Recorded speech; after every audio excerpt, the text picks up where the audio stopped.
ನಿಮ್ಮ 100 ಕೋಟಿ ನಮಸ್ಕಾರ ಬೇಕಿಲ್ಲ. ನಿಮ್ಮ 100 ಕೋಟಿ ನಮಸ್ಕಾರ ಬೇಕಿಲ್ಲ. ರಾಷ್ಟ್ರಪತಿ ಪ್ರಧಾನಮಂತ್ರಿಗಳಿಗೆ ಮರ್ಯಾದೆ ಕೊಡಿ. ಸಿದ್ದರಾಮಯ್ಯಗೆ ಕೋಟಾ ಶ್ರೀನಿವಾಸ ಟಾಂಗ್ ಕೊಟ್ಟಿದ್ದಾರೆ.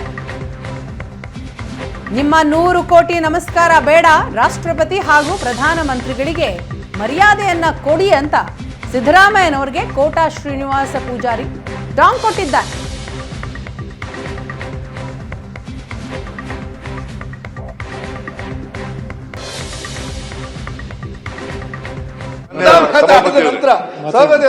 ಈ ರೀತಿ 100 ಕೋಟಿ ನಮಸ್ಕಾರ ಹೊಡಿತೇನೆ ಅಂತ ಹೇಳಿದ ನಂತರ ನಾವೇನಾದ್ರೂ ಹೇಳ್ಬೇಕಲ್ಲ.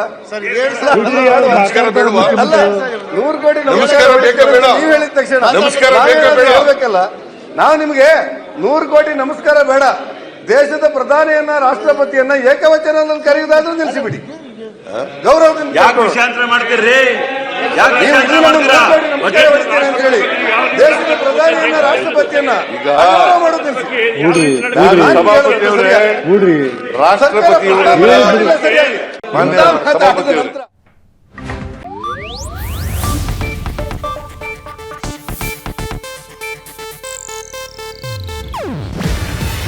ಇದು ಏಷ್ಯಾನೆಟ್ ನ್ಯೂಸ್ ನೆಟ್ವರ್ಕ್ ಪ್ರಸ್ತುತಿ. ನೀವು ನೋಡ್ತಿದ್ದೀರಾ ಏಷ್ಯಾನೆಟ್ ಸುವರ್ಣ ನ್ಯೂಸ್.